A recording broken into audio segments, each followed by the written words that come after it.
चलिए बात करते हैं किसकी, इंथैल्पी की। हाँ, बात करेंगे हम लोग इंथैल्पी की। सो इंथैल्पी डिनोट किससे करते हो आप इसको, H.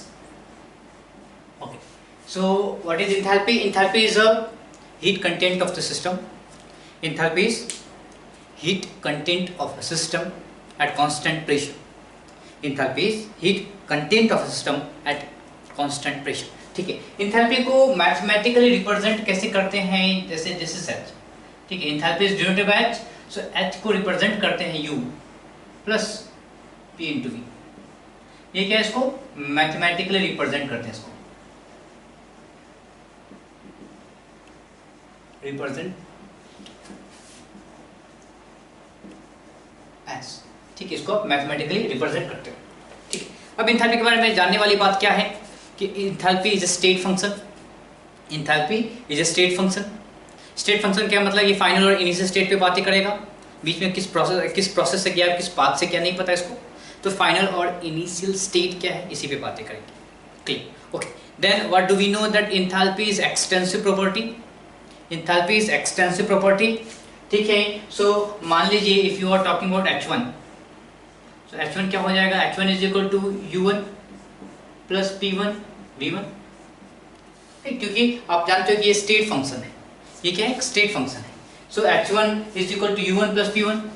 H2 is equal to क्या हो जाएगा? U2 plus P1 P2 V2। सो आपको जैसे ही पता चल गया कि ये एक स्टेट फंक्शन है, और आपको क्या पता है कि हम इनके चेंज को पता करते हैं। आपको कहीं भी H नहीं दिखेगा, आपको हर जगह क्या दिखेगा? Delta H। Change in the value, change in enthalpy. हम हमेशा चेंज इन इंथैल्पी की बात करते हैं। क्यों? क्योंकि आप exactly absolute value of H पता करना थोड़ा मुश्किल है। H की वैल्यू नहीं पता करते। ठीक है, मैंने बता भी, इसको मैं बार बार रिपीट भी करता हूँ। Internal absolute value of internal energy की बातें नहीं करते, एब्सोल्यूट वैल्यू ऑफ इंथैल्पी की बातें नहीं करते। हम चेंज इन इंथैल्पी की बातें कर सकते हैं, क्योंकि उसको कैलकुलेट करना ज़्यादा आसान है, कन्वीनियंट है हमारे। ठीक ठीक, तो डेल्टा H की बातें करें तो डेल्टा H क्या हो जाएगा? H2 minus H1, final state minus initial state. इसको कैसे लिखोगे आप? H2 that is U2 plus P2 V2 minus U1 plus P1 V1। Clear? Okay, so इसको और कैसे लिख सकते हैं? कंडेंस फॉर्म में delta H is equal to क्या हो जाएगा? डेल्टा U क्या है? U2 minus U1 is delta U plus क्या हो जाएगा बताइए? P2 V2 minus P1 V1। तो आप क्या बोल सकते हो? डेल्टा P, ऐसा लिख सकते हैं। तो क्या है आपका जो इंथैल्पी है, इंथैल्पी लिखने का सबसे अच्छा तरीका है ये। ठीक, तो आप इंथैल्पी को कैसे लिख सकते हो? इंथैल्पी को ऐसे आप लिख सकते हो। इसको मैं ग्रीन से हाईलाइट कर दूं ताकि जो है सो आपको याद आता रहे।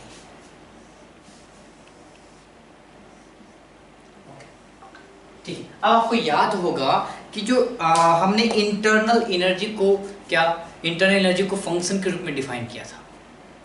याद है? इंटरनल एनर्जी को टेम्परेचर और वॉल्यूम की बोला था कि internal is a function of volume and temperature. ठीक है, यानी कि अगर इंटरनल एनर्जी को बदलना है तो अगर चाहो तो वॉल्यूम और टेम्परेचर को बदलोगे तो इंटरनल एनर्जी बदल सकती है। याद है? तो उसी तरीके से जो आपका enthalpy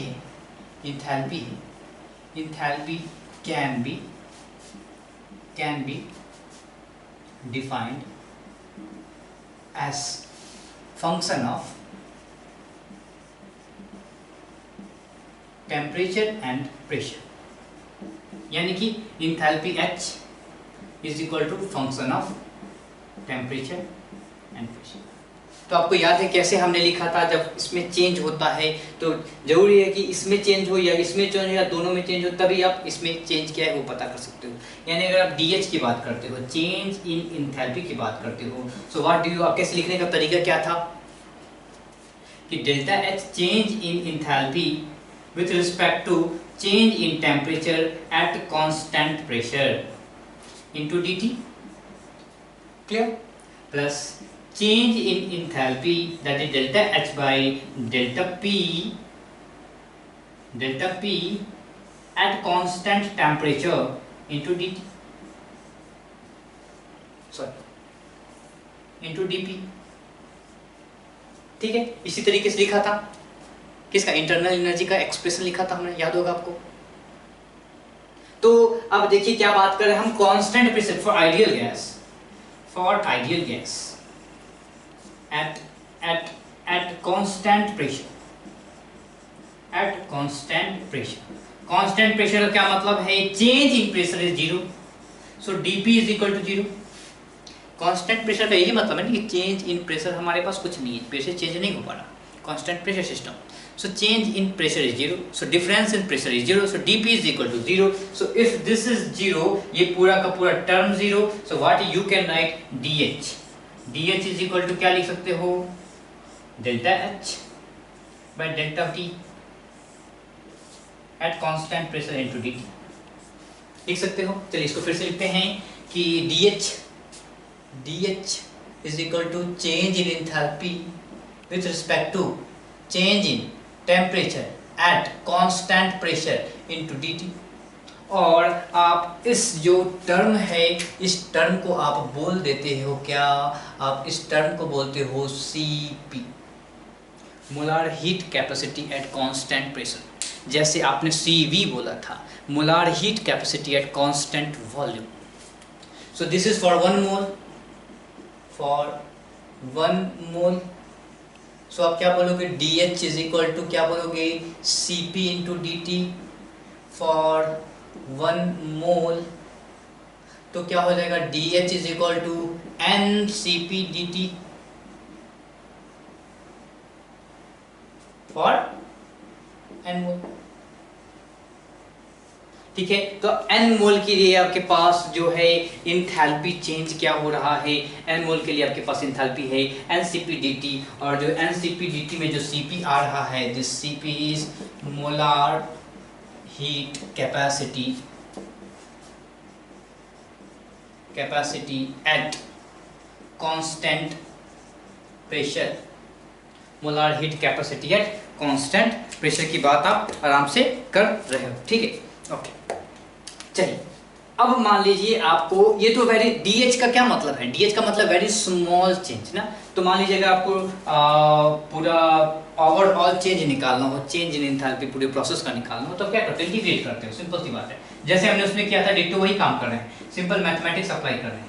so you are going to integrate it, ठीक है। So from T1 to T2, सो क्या आ जाएगा, डेल्टा एच से क्या आ जाएगा आपका, याद है केस 2 लिया था और केस 1 लिया था। केस 1 में क्या है, when Cp depends on temperature, Cp depends on temperature.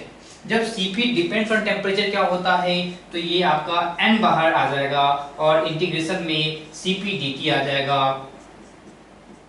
ये आपके काम का चीज ज्यादा नहीं है, मैं एक फॉर्म है इसलिए बता दिया हूं कि जब ये आपका Cp भी फंक्शन ऑफ टेम्परेचर होगा, तो Cp की कोई डिफरेंट फंक्शन था, जैसे Cp can be like this, Cp is equal to A plus Bt, this is a function of temperature, correct. Temperature वहां पे छुपा दिखा है, सो आपको यहाँ पे डालना पड़ेगा A प्लस Bt, इंटीग्रेट करना पड़ेगा, इंटीग्रेशन आता है आपको, मैं करके बता दूं, वैसे काम की चीजें नहीं है आपकी, फिर भी देख लीजिए। अगर ये क्या आ गया, A plus Bt dt, integration कीजिएगा तो क्या हो जाएगा, A t plus bt square by 2, and क्या होगा, T1 से T2 से आपको इंटीग्रेट करना, T2 से T1 इनको इंटीग्रेट करना, ठीक है। तो ये तो आपको ज्यादा काम का नहीं है, काम का क्या है, ये देखिए केस 2 जो आप हमेशा यूज करते रहोगे, क्या, जब इंडिपेंडेंट ऑफ टेम्परेचर होगा,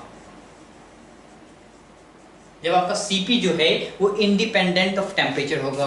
तो जब आपका Cp इंडिपेंडेंट ऑफ टेम्परेचर है, सो डेल्टा H क्या आ जाएगा, डेल्टा H में n कांस्टेंट है, बाहर निकल गया। Cp टेम्परेचर से डिपेंड नहीं कर रहा है, यानी कि Cp भी कांस्टेंट है, वो बाहर निकल गया। इंटीग्रेशन ऑफ dt, T1 से T2, सॉरी T2 से T1, सो n क्या हो जाएगा, Cp T2 माइनस T1। सो आप क्या बोल सकते हो, delta H is equal to n Cp delta T। ठीक है, तो ये आपके काम की चीज है। जैसे आपके delta U is equal to N C V delta T काम का चीज था, इसी तरीके से आपको इंथैल्पी चेंज कैलकुलेट करने के लिए क्या है, N C P delta T आपके काम की चीज है। चलिए जल्दी से छापिए, फिर हम आगे बढ़ते हैं। आगे आज के क्लास का जो लास्ट छोटा सा पार्ट है, रिलेशन पता करना इंथैल्पी और इंटरनल एनर्जी के बीच का। ठीक है, तो जल्दी से इसे नोट कीजिए, फिर हम जो चीज़ों को जल्दी से खत्म करते हैं। ओके, अब बात करते हैं किसकी, relation between delta H and delta U, यानी internal energy change and enthalpy change के बीच की रिलेशन की बात करते हैं। सो आपने जो अभी भी एक इक्वेशन लिखा ही था, that is delta H is equal to क्या था, delta U plus delta of P V. ठीक है, इस रिलेशन को लिखा था। देखिए क्या है ना कि आपको enthalpy change and internal energy change, इन दोनों के बीच का जो रिलेशन है, बहुत सारे प्रकार के रिलेशन आपको मिलेंगे। तो मैं चाहता हूँ आप सबको याद ना रखो, आप याद क्या रखो, एक इस सिंपल से एक्सप्रेशन को याद रखो। ठीक है, और आपको जो प्रोसेस गिवन होगा उसके आधार पे आप आराम से कर सकते हो। ठीक, तो इसको लिखने का तरीका क्या है, डेल्टा एच को ऐसे लिखा जा सकता है, delta H is equal to delta U plus differentiation है तो क्या कैसे लिख सकते हो, P delta V plus V delta P। ठीक है, तो इस तरीके से इस एक्सप्रेशन को यानी कि डेल्टा PV को मैंने इस तरीके से लिखा है, इस तरीके से डेल्टा PV को लिखा जा सकता है। कैसे, P delta V plus V delta P, इस तरीके से आप लिख सकते हो। ओके, मान लीजिए कोई प्रोसेस कहाँ हो रहा है, अगर आपको कोई प्रोसेस हो रहा है कांस्टेंट प्रेशर पे हो रहा है। ठीक है, यानी कि आइसोबारिक प्रोसेस है। जब आइसोबारिक प्रोसेस है तो क्या होगा, देखिए आइसोबारिक प्रोसेस का मतलब क्या होता है, P1 is equal to P2।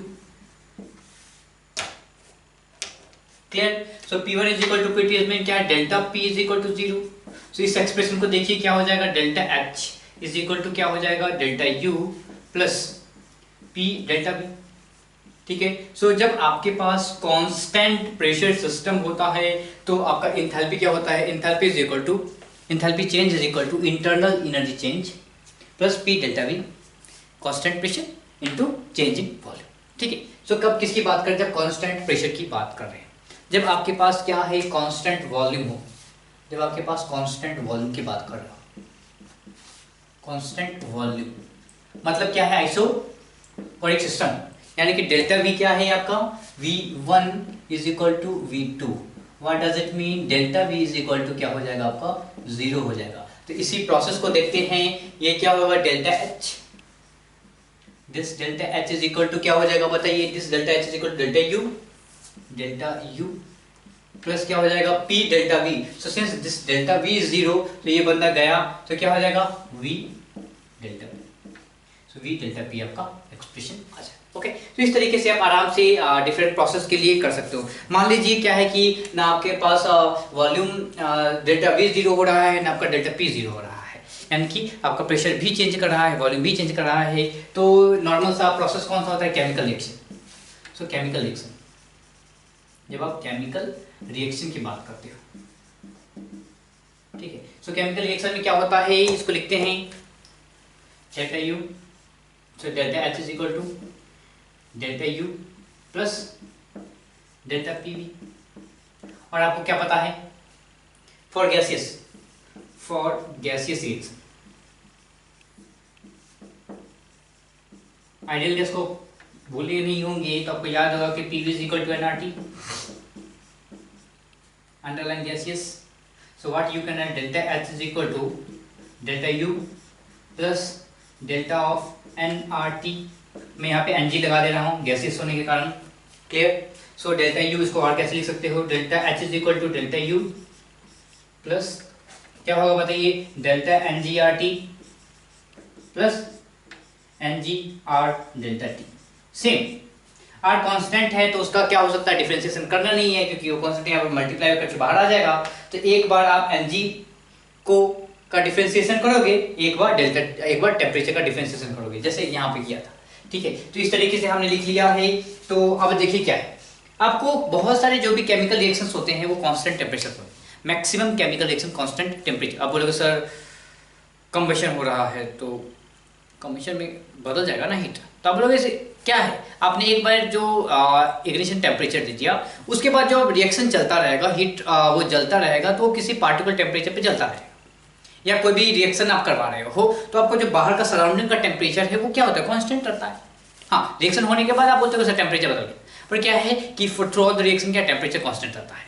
ठीक है, तो टेम्परेचर कांस्टेंट रहता है, इसी की बात हम कर रहे हैं फिर से यहाँ पे। सो आपने बोला केमिकल रिएक्शन में टेम्परेचर कांस्टेंट रहता है, सो टी क्या रहता है, कांस्टेंट, यानी कि क्या हो जाएगा आपका T1 is equal to T2, यानी कि क्या हो जाएगा आपका delta T is equal to 0।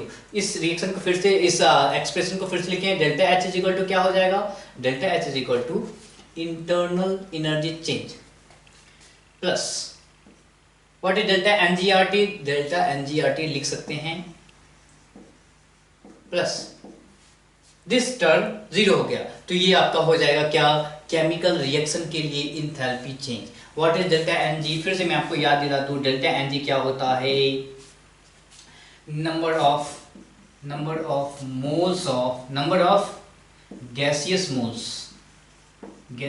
Moles of product minus number of gaseous, underline gaseous moles of reactants. ठीक है, so please underline this, gases is very important.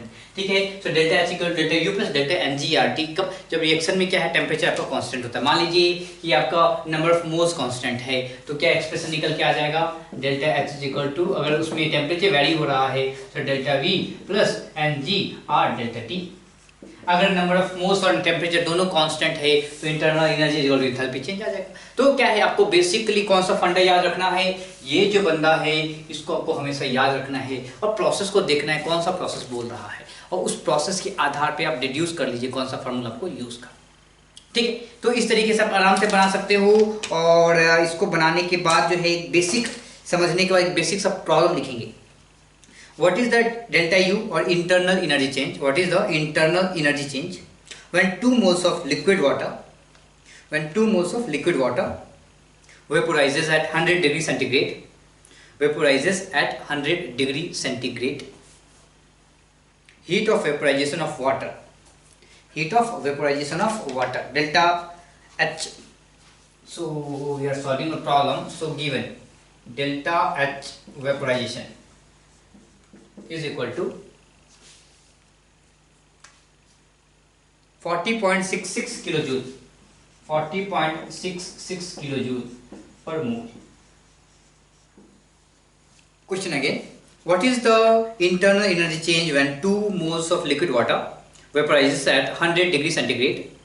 Heat of vaporization is given as 40.66 kilojoule at 100 degree centigrade. सो क्या पूछ रहा है आपसे पूछ रहा है delta you internal energy change. सीधे मैं लिख दूंगा, पहले रिएक्शन लिखेंगे, H2O लिक्विड से किस में जा रहा है, आपका H2O वेपर में जा रहा है। ठीक है, ये आपका 2 मोल्स से किस में चला गया, 2 मोल्स में चला गया। आपको क्या बताया है, तो आप क्या बोलोगे, डेल्टा एनजी क्या होगा, सर बोलोगे सर 2 - 2 = 0, और आपको मिलेंगे -4 मार्क्स। क्यों, क्योंकि यहाँ पे आपने गैसेस को अंडरलाइन नहीं किया था। तो आपको क्या है, this is gaseous form, this is liquid form, तो चेंज डेल्टा एनजी क्या हो जाएगा आपका, डेल्टा एनजी हो जाएगा 2 gaseous moles of product minus number of gaseous moles of reactant. तो जब हमने रिएक्टेंट में देखा तो हमारे पास गैसियस मोल नहीं है, that is 0, so that is delta N is equal to 2 आएगा। ठीक है, सो फॉर्मूला अप्लाई करते हैं, क्या है, delta H is equal to delta U plus delta N G R T. Clear, so ये हमें निकालना है, ये गिवन है, क्या है, delta U is equal to delta H क्या है, this multiply, this is kilojoule per mole, एक मोल की बात है, उन्होंने 1 मोल का एनर्जी गिवन है, हमारे पास है 2 mole, so 40.66 × 2 minus delta N G we have is 2, R की वैल्यू जूल मिलेंगे 8.314, टेम्परेचर क्या है 100 डिग्री सेंटीग्रेड यानी 373, सो अप्रोक्सीमेट वैल्यू क्या आ जाएगा, this is 81, this is approximately 81। Okay, ये आपका किस में आएगा, जूल में आएगा, तो आपको 1000 से डिवाइड करना पड़ेगा, सो अराउंड आपका 71 और 71 के आसपास आएगा, 75.1 किलो जूल। ठीक है, तो कैलकुलेशन कर लीजिए, अराउंड ये आंसर है। तो आपको एग्जैक्टली समझना है क्वेश्चन को पढ़िए। मैं फिर से बोलूँगा, क्वेश्चन को पढ़ने में थोड़ा समय दीजिए, बनाने में जल्दी कर लीजिए। ठीक है, पढ़ने में सब बैठिए आराम से। हमने क्या देखा, प्रोसेस हो रहा है, लिक्विड से वेपर में फॉर्म हो रहा है, यानी कि लिक्विड फॉर्म से गैसेस फॉर्म में फॉर्म हो रहा है। तो डेल्टा एन जी कैलकुलेट के लिए थोड़ा सा दिमाग लगाना था, वेट करना था कि गैसियस प्रोडक्ट माइनस क्या होता है, गैसियस रिएक्टेंट होता है, आपका गैसेस फॉर्म में दोनों होने चाहिए, तभी आप नंबर ऑफ मोल्स काउंट करते हो। दूसरी बात, हमें इंटरनल एनर्जी निकालनी थी, तो हम आंख बंद करके याद करेंगे क्या हमारे पास ऐसे कौन से टूल्स हैं जो इंटरनल एनर्जी निकालने के लिए हमारा हेल्प करेंगे। फिर देखा हमने ये केमिकल रिएक्शन था, तो हमें याद आएगा लेक्चर 3 में हमने केमिकल रिएक्शन में इंथैल्पी और इंटरनल एनर्जी का एक रिलेशन देखा था। कौन सा था, ये वाला था, ये रिलेशन था इंथैल्पी और इंटरनल एनर्जी का जब केमिकल रिएक्शन हो रहा होता है। ठीक है, बहुत अच्छी बात है, याद कर ली हमने। यानी कि delta H is equal to delta U plus delta N G R T होता है। डेल्टा यू कैलकुलेट करना है, टेम्परेचर 100 डिग्री सेंटीग्रेड गिवन है, आर की वैल्यू पता है और डेल्टा एन जी पता कर लिए। अब डेल्टा एच कैसे फाइंड करें, उसके लिए क्वेश्चन ने आपको थोड़ा सा हेल्प किया है। क्वेश्चन ने बोला है कि हीट ऑफ वेपोराइजेशन है 1 मोल का, तो 1 मोल का हीट ऑफ 1 मोल लिक्विड को वाटर में बदलने के लिए कितनी एनर्जी चाहिए उसने बता दिया। ठीक है, तो आपके पास 2 मोल है तो कितनी एनर्जी चाहिए, तो 2 गुना 40.66 कर दिया, तो आपका क्या है, जो हीट आ रहा है यानी इंथैल्पी चेंज आ रहा है वो पता चल गया। ठीक, इस तरीके से क्या है, क्वेश्चन को आराम से पढ़िए और जल्दी से बनाइए। ठीक है, ये जो चीज़ें आपको हमेशा ध्यान रखनी चाहिए और रिवाइज करते रहिए, जितनी बार पढ़ेंगे उतना बार फायदा होगा। ठीक है, तो इन सारी चीज़ों को पढ़ते रहिए, मज़े से लाइफ एंजॉय कीजिए और जितने से ज़्यादा रिवाइज, जितनी बार ज़्यादा से ज़्यादा रिवाइज करोगे, क्वेश्चन बनाओगे, आपका कॉन्सेप्ट उतना ज़्यादा क्लियर होता जाएगा। ठीक है, चलिए मिलते हैं आपके अगले नए लेक्चर में और तब तक के लिए गुड बाय।